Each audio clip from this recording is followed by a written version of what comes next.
versículo 19 em diante. Gênesis capítulo 25, versículo 19 em diante. São estas as gerações de Isaque, filho de Abraão. Abraão gerou a Isaque. Era Isaque de 40 anos quando tomou por esposa a Rebeca, filha de Betuel, o arameu de Padã Arã, e irmã de Labão, o arameu. Isaque orou ao Senhor por sua mulher, porque ela era estéril, e o Senhor lhe ouviu as orações, e Rebeca, sua mulher, concebeu. Os filhos lutavam no ventre dela, então disse: se é assim, por que vivo eu? E consultou o Senhor. Respondeu-lhe o Senhor: 2 nações há no teu ventre, 2 povos nascidos de ti se dividirão, um povo será mais forte que o outro, e o mais velho servirá ao mais moço. Cumprindo os dias para que desse a luz, eis que se achavam gêmeos no seu ventre. Saiu o primeiro, ruivo, todo revestido de pelo, por isso lhe chamaram Esaú. Depois nasceu o irmão, segurava com a mão o calcanhar de Esaú, por isso lhe chamaram Jacó. Era Isaque de 60 anos quando Rebeca nos deu a luz. Cresceram os meninos, Esaú saiu perito caçador, homem de campo, Jacó, porém, homem pacato. Habitava em tendas. Isaque amava a Esaú porque se saboreava de sua caça. Rebeca, porém, amava a Jacó. Tinha Jacó feito um cozinhado quando, esmurecido, veio do campo Esaú. E lhe disse: peço-te que me deixes comer um pouco desse cozinhado vermelho, pois estou esmurecido. Daí chamar-se Edom. Disse Jacó: vende-me primeiro o teu direito de primogenitura. Ele respondeu: estou a ponto de morrer, de que me aproveitará o direito de primogenitura? Então disse Jacó: jura-me primeiro. Ele jurou e vendeu o seu direito de primogenitura a Jacó. Deu, pois, a Jacó a Esaú pão, e o cozinhado de lentilhas. Ele comeu e bebeu, levantou-se e saiu. Assim, desprezou Esaú o seu direito de primogenitura. Meus irmãos, hoje nós temos aqui a proposta de meditar, então, nessa porção das Escrituras que acabamos de ler, Gênesis capítulo 25, versículo 19 até o versículo 34.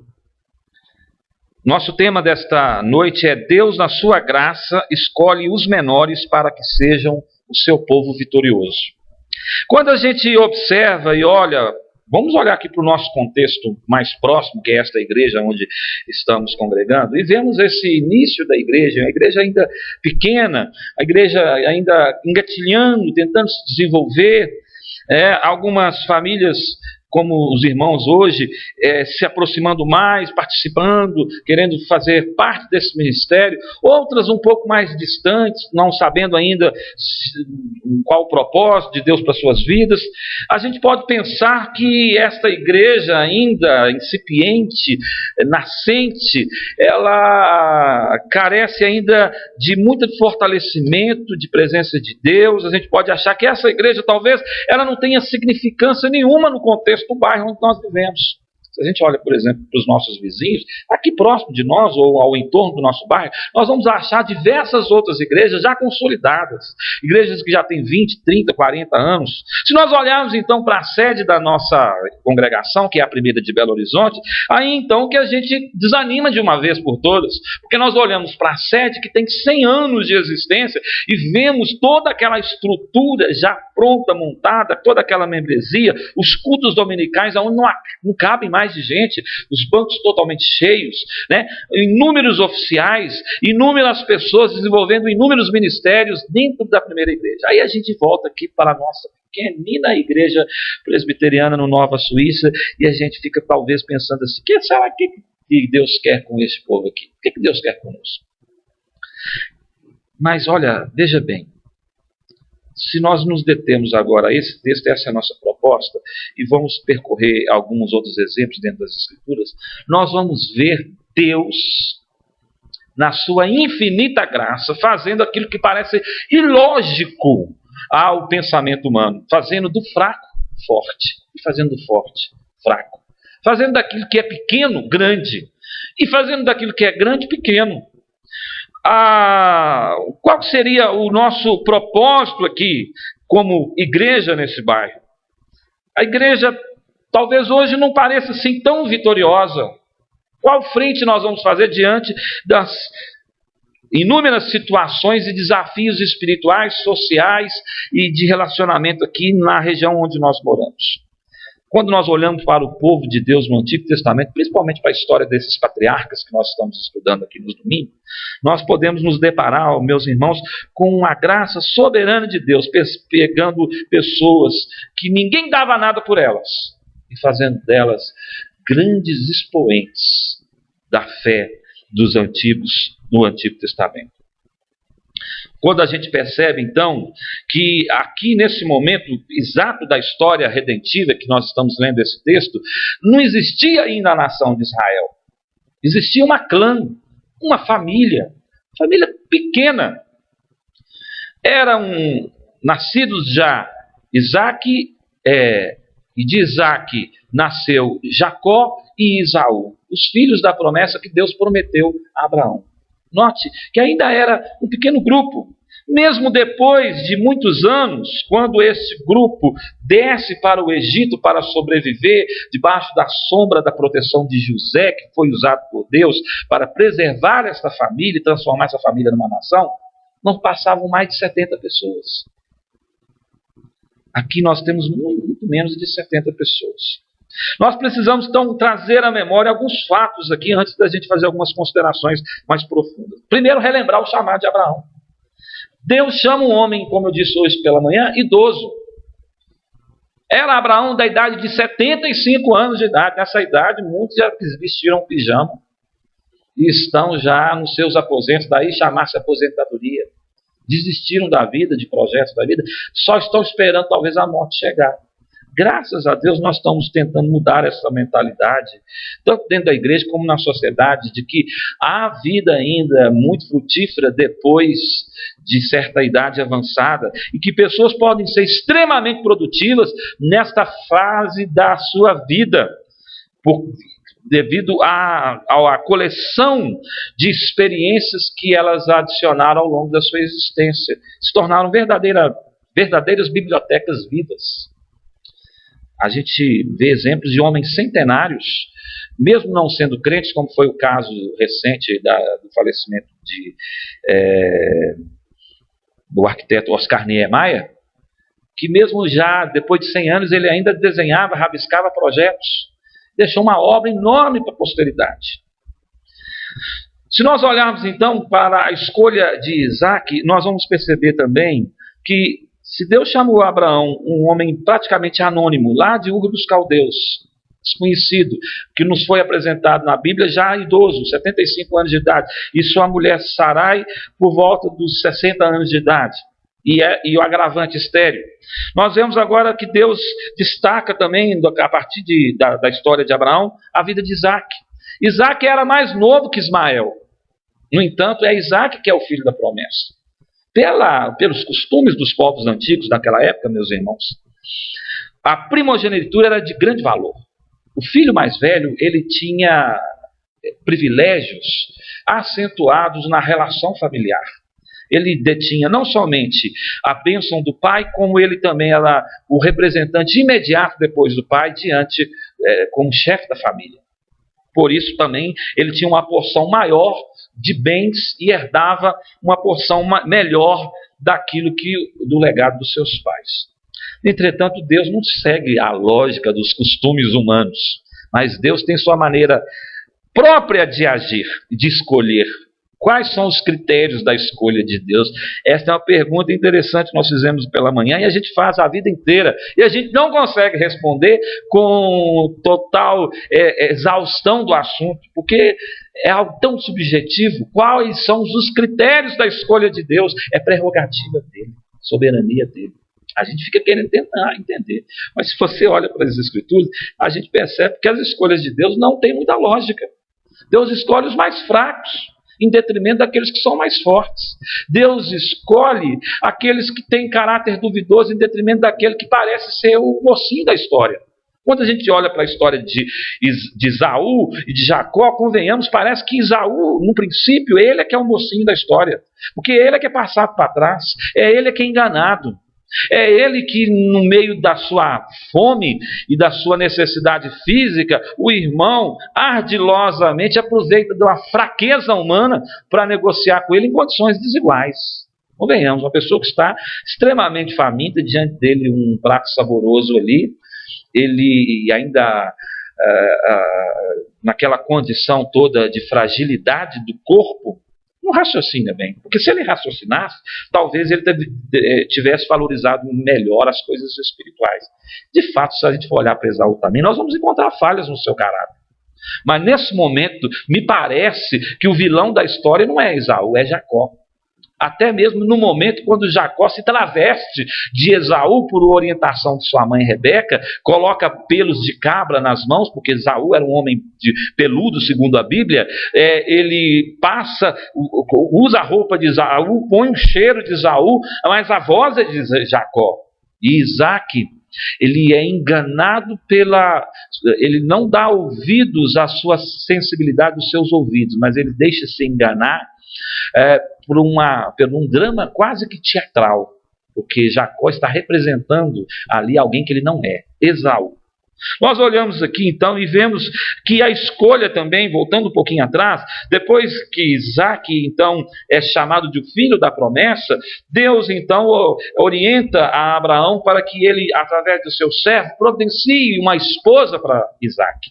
Isaac já é de 40 anos. Isaac já está passando do limite de um homem casar. E aí o que acontece? Nesse período que é escolhido a noiva, a esposa de Isaac, Rebeca então apontada por Deus para ser a matriarca, aquela que viria substituir Sara e tomaria o lugar então da progenitora da semente, daquela promessa feita lá em Gênesis 3,15, que a semente da mulher esmagaria a cabeça da serpente e que a semente da serpente seria inimiga para sempre da semente da mulher e alcançaria o seu calcanhar. Mas se você observar bem, meus irmãos, note que Rebeca parece que é uma boa escolha, mas ao mesmo tempo parece que é uma escolha que vem com problemas já de fábrica. Porque se ela foi escolhida para ser matriarca, mas ela é estéril. Como Deus escolhe alguém estéril? Se fosse você, para escolher alguém para ser esposa dos nossos filhos, nessa condição de dar a eles filhos também, se nós tivéssemos esse poder cultural, que na época tinha, hoje cada um faz a sua escolha, mas na época, principalmente desses tempos primitivos, a palavra dos pais era de muito valor. Se nós tivéssemos esse poder de escolher uma esposa, um marido para os nossos filhos, para que eles gerem outros filhos, talvez nós gostaríamos de saber se essa pessoa é saudável, se ela pode ter filhos. Agora, parece uma ironia que Deus manda escolher Rebeca, que tem o mesmo problema que Sara. As duas são estéreis.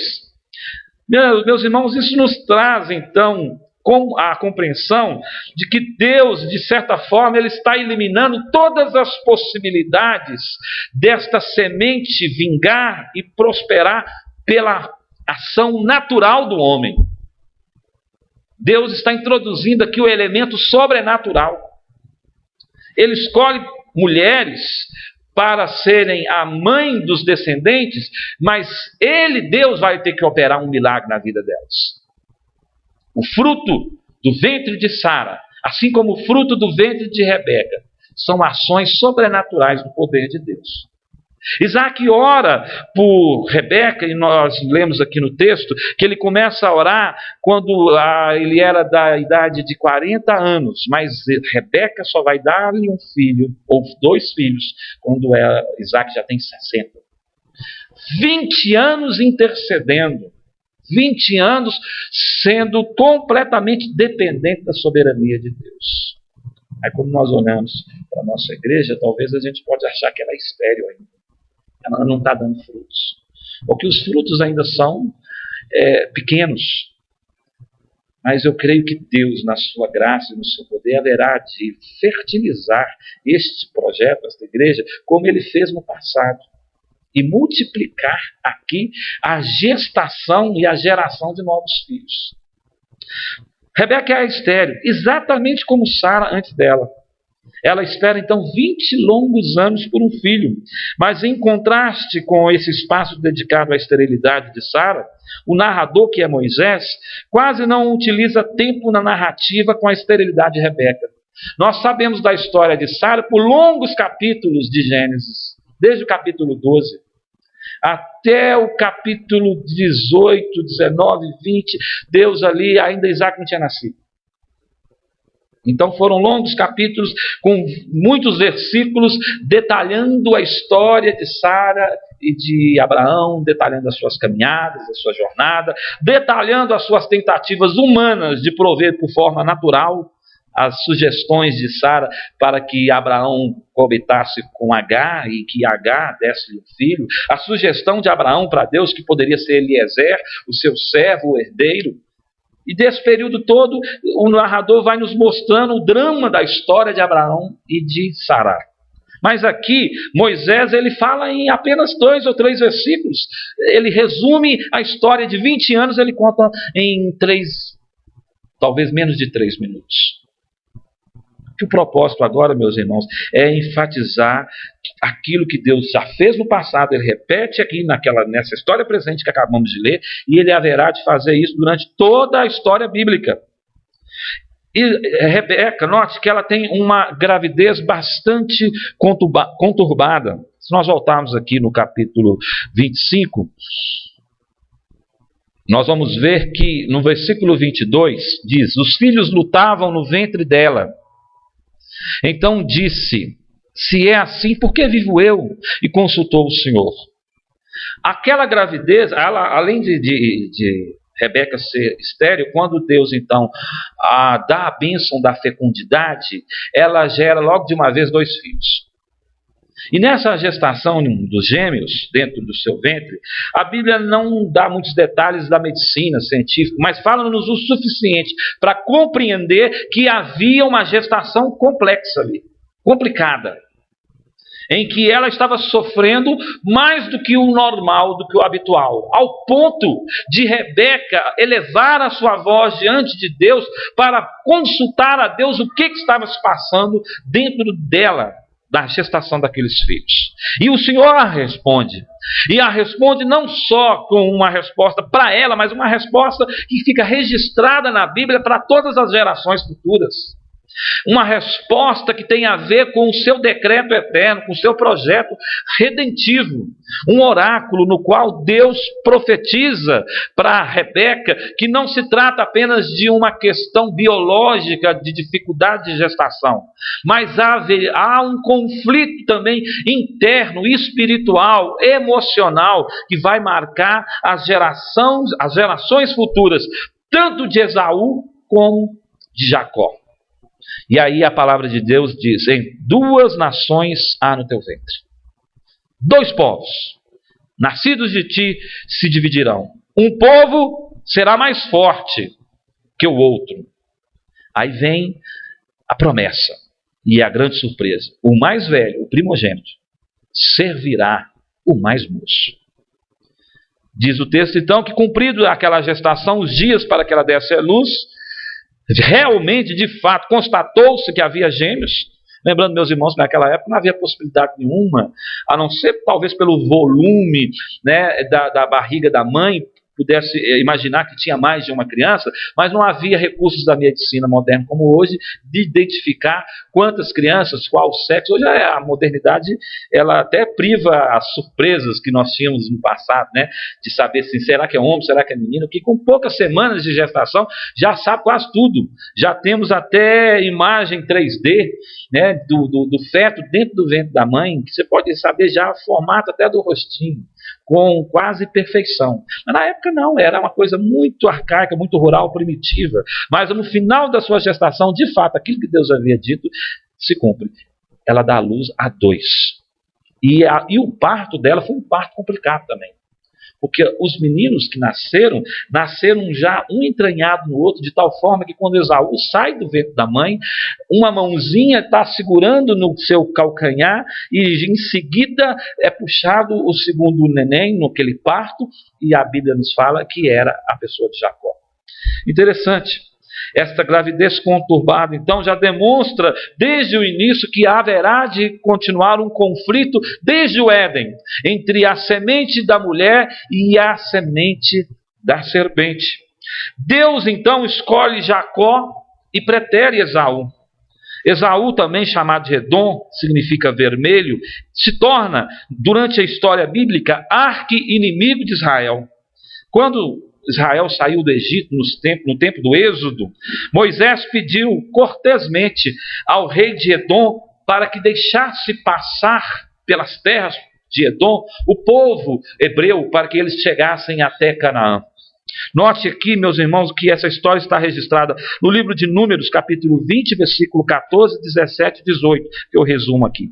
Assim diz teu irmão Israel: deixa-nos passar pela tua terra, não faremos pelo campo nem pelas vinhas, mas beberemos a água dos poços, iremos pela estrada real. Porém Edom lhe disse: não passarás por mim, para que não saia eu de espada ao teu encontro.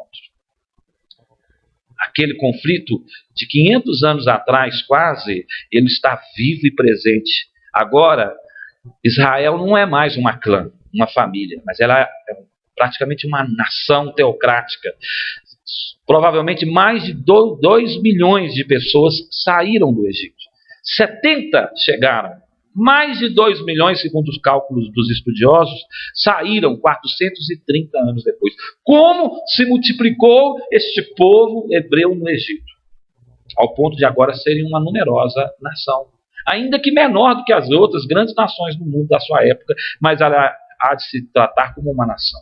Ela sai e ela é obrigada a passar por um lugar, mas outra nação grande, que também é descendente direto de Isaac, de Abraão, porém não faz parte da eleição divina, não é família da aliança, é opositora. Cria resistência para que o povo de Deus transite livremente por aquela terra e chegue ao seu destino. Se a gente for aplicar nos dias de hoje, nós podemos trazer para a nossa realidade espiritual que nós estamos numa jornada de êxodo aqui também no mundo que vivemos. Como peregrinos, forasteiros, como diz o apóstolo Pedro, aguardando a pátria celestial, numa caminhada, lembrando que a nossa cidadania é do céu, como diz o apóstolo Paulo. Entretanto, nós haveremos de encontrar, e encontramos constantemente, oposição, resistência de pessoas, de entidades e até mesmo daqueles que deveriam facilitar a vida da igreja. Quanto muitas vezes encontramos resistência até dentro do próprio seio da igreja, de pessoas ditas crentes que muitas das vezes ainda não compreenderam o seu papel ou estão ali como aqueles que João destaca, que estavam no nosso meio, mas nunca foram dos nossos. A luta de Israel e de Edom, ela continuou também ao longo de outras gerações. Davi enfrentou os edomitas, que lhe causaram, assim como os filisteus, grande resistência. E Davi matou 18 mil edomitas e estabeleceu guarnições militares por todo o território de Edom, sujeitando todos esses edomitas. Está registrado lá em 2 Samuel, capítulo 8, versículo 13 e 14. Todavia, meus irmãos, Edom reconquistou a independência, mesmo depois que Davi subjugou essa nação. Quando o reino foi dividido de Israel, a nação dividida, Edom cresceu novamente, conquistou a sua independência. Mais tarde, alguns séculos depois, aliou-se à Babilônia com o propósito de expulsar Judá para o exílio. Isso é registrado lá no Salmo 137, versículo 7, quando diz assim: contra os filhos de Edom, lembra-te, Senhor, do dia de Jerusalém, pois diziam: arrasai, arrasai-a até os fundamentos. Esaú, então, meus irmãos, representa aqueles que são opositores a Deus. Eles se tornam oposição. Jacó é descrito, então, como o fraco, aquele que ninguém dá nada por ele, mas que Deus pega, transforma, escolhe, pega, transforma e faz dele um povo, uma nação, e cumpre nele e nas suas descendências, nas 12 tribos, todas as suas promessas feitas a Abraão até Jesus Cristo. Esaú, meus irmãos, não é digno de ser o portador da semente da mulher. Ele não valoriza as coisas espirituais. Mesmo faminto, ele poderia ter resistido. Ou poderia ter caminhado um pouco mais e valorizado aquilo que poderia lhe ser de direito, pela cultura e pelo costume do seu povo, a primogenitura. Mas ele, o que me adianta ser primogênito se eu vou morrer?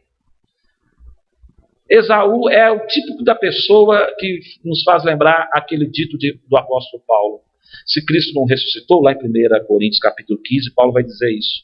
Se Cristo não ressuscitou, comamos e bebamos, porque amanhã morreremos.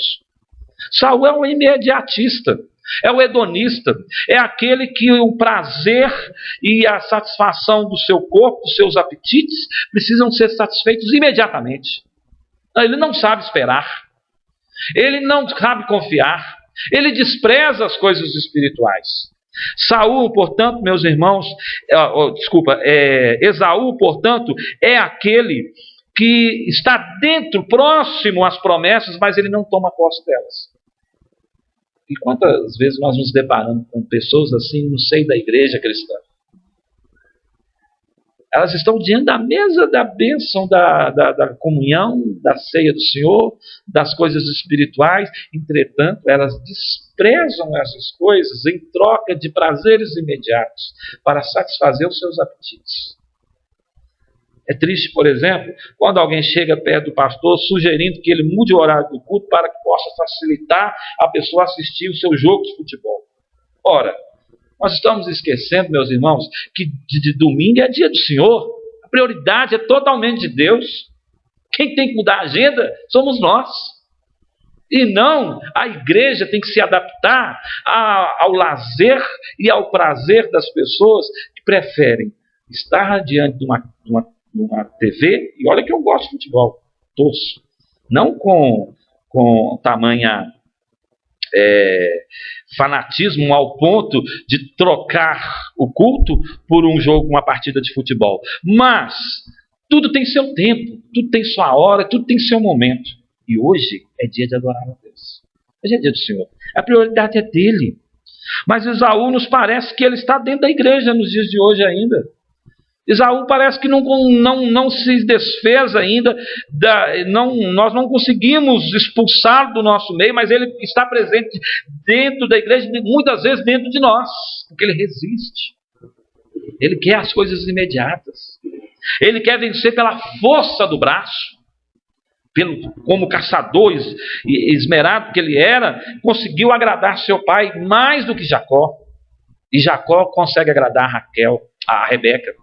Aqui é uma divisão familiar também, um conflito familiar terrível, em que pai pretere um filho e dá preferência a outro, a mãe pretere, parece que os dois estão brigados.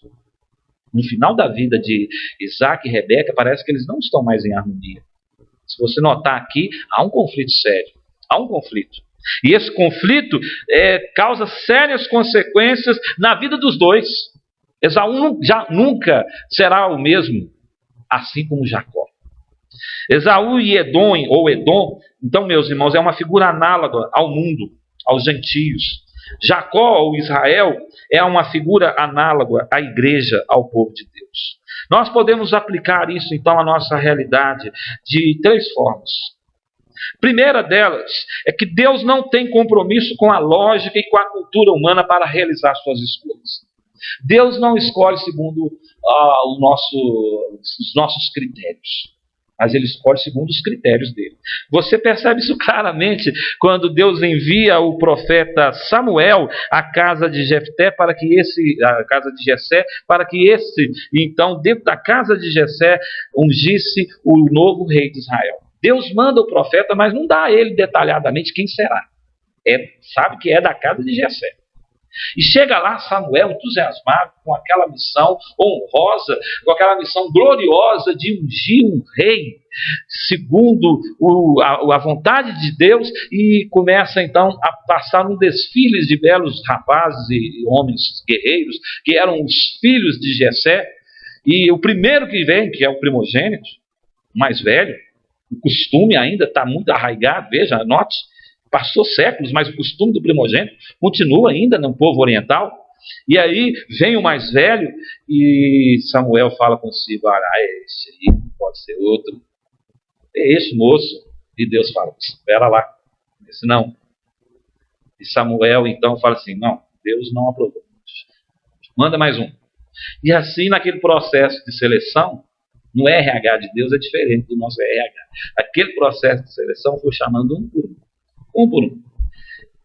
Quando esgotou-se os moços dentro da casa de Jessé, imagina a frustração de Samuel, porque até aquele momento parece que Deus falou e não falou.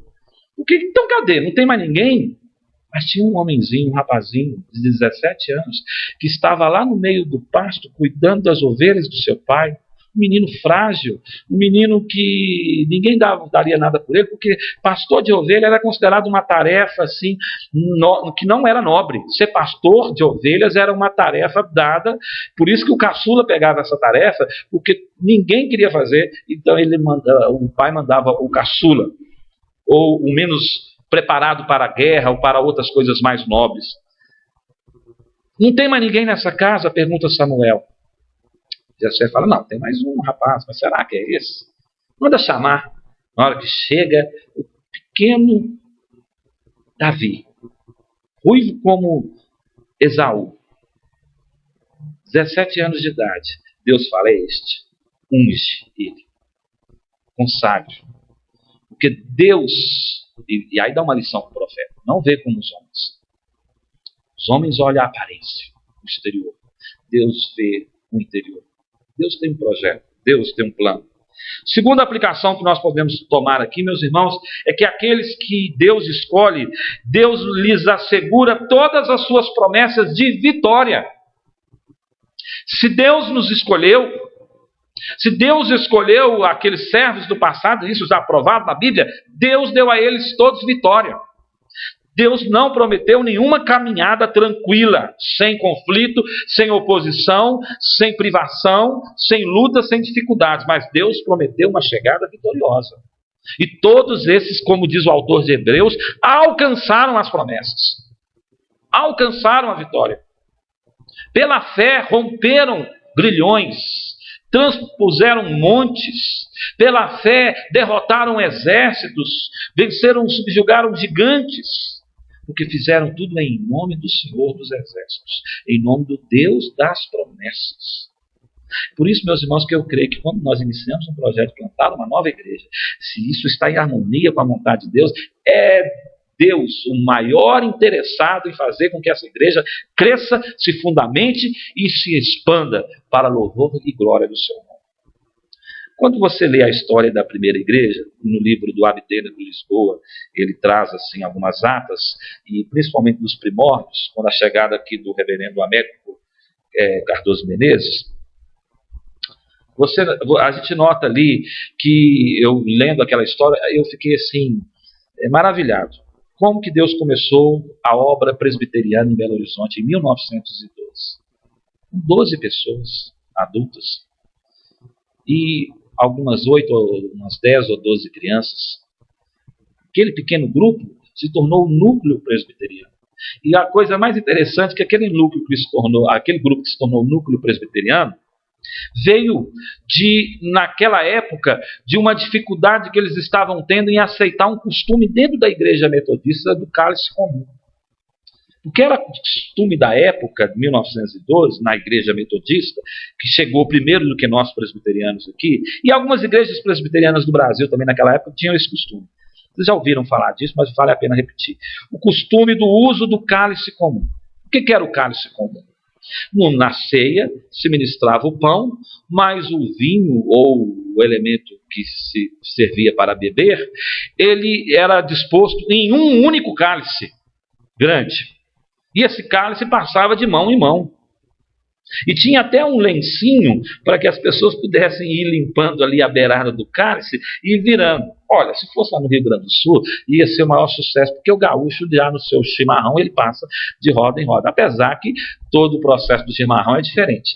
Entretanto, esse costume, ele além de ser anti-higiênico e depois foi proibido pelas autoridades sanitárias, e a igreja entendeu que deveria também modificar a sua forma por uma forma mais prática e mais higiênica, que hoje é o cálice individual, mas na época, quando um pastor metodista resolveu cortar esse costume dentro da igreja metodista, um grupo de irmãos revoltou-se, porque eles estavam mais ligados ao rito do que à teologia ou do que à doutrina. O rito era mais importante. Às vezes nós temos que tomar cuidado para não repetir a história dos nossos antepassados. Muitas vezes nós estamos mais preocupados com o rito do que com o significado dele, do que ele apresenta.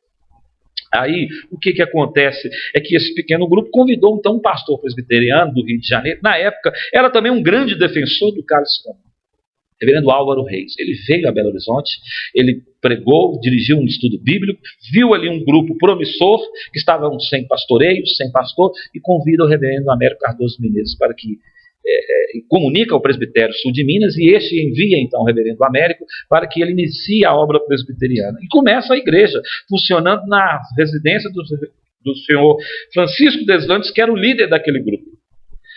Essa igreja, então, essa congregação é organizada em 1916, organizada em igreja, e hoje, passados 100 anos, um pouco mais disso, a primeira igreja presbiteriana de Belo Horizonte já abençoou, formou, dela nasceram mais de 200 igrejas presbiterianas na região metropolitana, da primeira igreja. Começou com um pequeno grupo de pessoas. A ironia também da história é que, tempos depois, que esse grupo já estava instalado, o líder dele, o senhor Francisco Deslandes, instalado dentro da igreja presbiteriana, a nossa Assembleia Geral da igreja presbiteriana, que chamava-se assim antes de ser Supremo Concílio, resolveu legislar esse assunto e aboliu definitivamente o uso do cálice comum. E aí o senhor Francisco Deslandes, que havia saído da igreja metodista para a igreja presbiteriana, ele sai da igreja presbiteriana revoltado com aquilo e ele monta uma congregação própria que chamava CCCC, Congregação Cristã do Cálice Comum. Note o fascínio e a obstinação desse personagem que a história nos relata por causa do rito. Dona Filomena Deslandes, sua esposa, que foi a primeira presidente da SAF, da primeira igreja presbiteriana, ela acompanhou o marido. Ela era de origem presbiteriana, mas respeitou o seu marido, acompanhou ele. Quando ele faleceu, ela voltou para a primeira igreja e trouxe de novo os seus filhos. Nós nascemos assim, historicamente. A primeira igreja teve esse viés de história, esse viés da história de nascer de um grupo de irmãos dissidentes. Não a igreja presbiteriana necessariamente aqui no Brasil, mas a história da primeira igreja está ligada a isso. Deus, de uma forma misteriosa, para os seus caminhos, resolveu, através da insatisfação de um homem, gerou uma igreja que hoje é frutífera, sólida e continua em franco crescimento. E a terceira e última consideração que eu quero fazer, aplicando para as nossas vidas aqui, meus irmãos, é que ainda que pareçamos ser um povo fraco, inferior em número e em expressão, a graça soberana de Deus, de forma espetacular, usa os mais fracos como nós para fazer cumprir todo o desígnio soberano de Deus. Assim como no Antigo Testamento Deus garantiu a vitória do seu povo perseguido, também Jesus no Novo Testamento assegura a vitória da sua igreja perseguida. Ele promete aos seus discípulos que as portas do inferno não prevalecerão contra ela. Mateus 16, 18. O que significa isso? Esse versículo às vezes é muito mal interpretado. Não é que a igreja, o inferno não vai conseguir subjugar a igreja. Na realidade, a proposta aqui que o Senhor Jesus está colocando não é de defesa, é de ataque. A igreja vai avançar. Ela vai cumprir o mandamento, a grande comissão de pregar. E nenhum portal do inferno vai conseguir barrar a igreja. Ela passa por cima. Ela destrói e arromba as fortalezas de Satanás, sem precisar, meus irmãos, de nenhum tipo de batalha espiritual modernista, como a gente está acostumado a ver aí em muitas igrejas, que fazem até mapeamento, né, espiritual da cidade. Eu não sei como é que esse povo descobre onde estão as entidades que eles falam que estão, né? Mas eles fazem um mapeamento, falam, não, primeiro, antes de você plantar uma igreja, você tem que amarrar o valente ali, você tem que amarrar aquela entidade ali, você tem que fazer isso. Aí eu olho para o Novo Testamento, quando eu vejo Paulo, Pedro, os discípulos plantando igreja, eu não vejo eles fazendo isso. Eu vejo eles pregando o evangelho. E se tem algum endemoniado no meio ali, esse que saia do caminho, senão eles passam por cima. A igreja é assim, é um trator. Ela pode ser pequena, pode ser minoria na sociedade, mas quando ela avança, o inferno treme.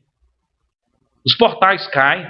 Não há nenhum diabo ou demônio ou satanás que possa fazer frente à ordem que Jesus deu.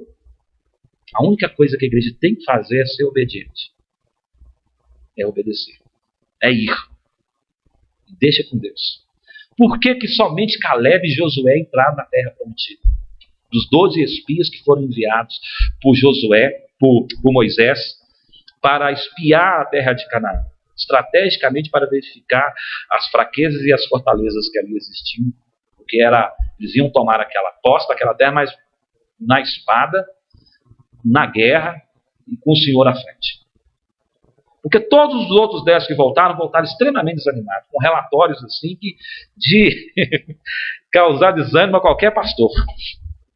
Chegar, não, é o seguinte, a terra é boa, realmente lá mana leite e mel, você precisa ver o tamanho de caixa de uva que dá lá, desse tamanho, precisa ver as frutas, verduras, legumes. Entretanto, se tudo assim é grande, você precisa ver o tamanho dos homens que estão lá. São gigantes, são enormes. Nós não vamos ter chance nenhuma contra aqueles homens. E aí o povo começou a chorar e murmurar, oh Deus, o Senhor tirou a gente para morrer na mão do gigante, era preferível ter morrido no Egito. Entretanto, Josué e Caleb tomam a frente com intrepidez e ousadia e falam, que é isso, meus irmãos? Vamos nos animar no Senhor? Deus prometeu, Ele há de cumprir. Quem são esses gigantes diante do Senhor dos Exércitos? E Deus, na primeira batalha que Israel tem que travar, que é a batalha de Jericó, não precisou usar uma flecha, uma espada, uma lança. Trocaram as trombetas e na 7ª vez as muralhas ruíram por terra. E o povo, já tomado de temor, não teve reação. Então Israel pôde entrar, dominar, subjugar o inimigo e tomar posse daquela região. É assim, meus irmãos, Jesus nos prometeu isso. No mundo passais por aflições, mas imediatamente Ele nos encoraja também aos seus seguidores, mas tem de bom ânimo, eu venci o mundo. Tem gente que só lê a primeira parte dessa palavra de Jesus e fica com isso na cabeça. No mundo passais aflições, a pessoa começa a fazer igual aquela hiena daquele desenho de antigamente, ó céus, ó Deus, ó vida, ó tristeza, e só murmurando. Você pergunta, irmão, como é que você está? Não, está tudo mal, está tudo ruim, eu só tenho tido fracasso na minha vida. Olha, nós não estamos aqui pregando a teologia do sucesso, mas da vitória em Deus. Quando aquela viúva quando Eliseu passa na casa daquela mulher, a viúva de Serepta, e ele dá a ela, então, ele profetiza uma bênção sobre ela, ela tem um filho. Aquele menino nasce 1 ano depois, quando Eliseu volta lá, e ele está indo embora, vem uma febre, uma gripe, alguma coisa sobre aquela criança, e ela cai terrivelmente enferma sobre a cama. E aquela criança morre. E aquela viúva vai ao encontro de Eliseu, e quando encontra com Eliseu no caminho, Eliseu pergunta para ela assim, como vai? Ela diz, vai tudo bem. E ali, depois que ela fala que vai tudo bem, ela conta o seu problema. Mas antes ela fala, vai tudo bem. E Eliseu volta e ressuscita aquela criança no poder de Deus. Meus irmãos, o apóstolo João também, ele nos assegura, lá na sua carta, a mesma vitória à igreja perseguida ao qual ele escreve. Ele afirma que o espírito do anticristo, a respeito do qual tendes ouvido que vem, e presentemente já está no mundo, ele fala, filhinhos, vós, o espírito do anticristo, a respeito do qual tendes ouvido que vem, e presentemente já está no mundo, vós sois de Deus e tendes vencido os falsos profetas, porque maior é aquele que está em vós do que aquele que está no mundo. Aquele que está em nós, portanto, meus irmãos, não é ninguém menos do que o Espírito de Jesus Cristo. Ele nos capacita, então, para vencer. João continua, e esta é a vitória que vence o mundo, a nossa fé. Quem é o que vence o mundo, senão aquele que crê ser Jesus, o Filho de Deus? Já foi prometido. O livro de Apocalipse fecha toda a Escritura com uma promessa maravilhosa por uma igreja que estava sofredora e perseguida. O Senhor diz a essa igreja, no livro de Apocalipse, nós encontramos mais de uma vez o Senhor falando e tratando sobre essas coisas, sobre a inimizade entre a igreja e o mundo, lá em Apocalipse 12.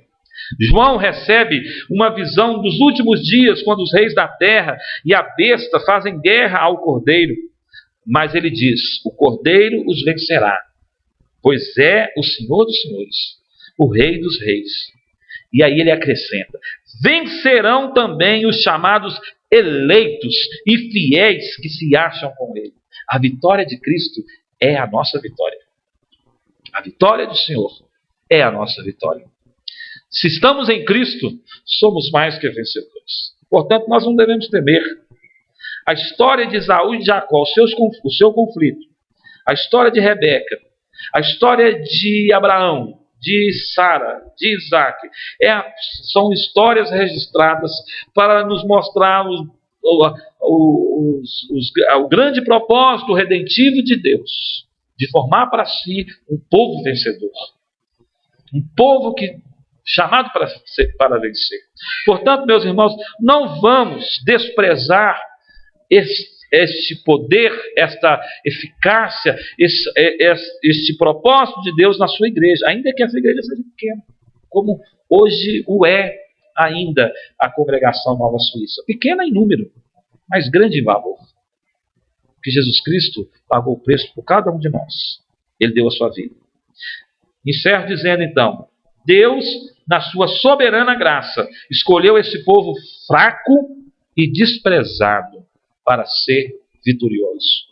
Quantos impérios surgiram ao longo da história humana e caíram? E passaram, existiam e deixaram de existir.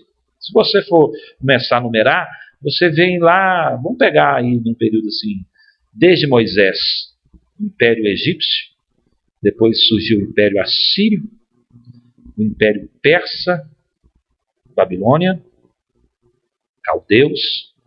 Depois veio Alexandre o Grande com o Império Grego, dominou o mundo antigo da sua época. Achou que estava tudo dominado e vencido. Aí surge o tal de Império Romano, subjuga tudo novamente, domina. Quando o Império Romano achou que era invencível, cai o Império Romano.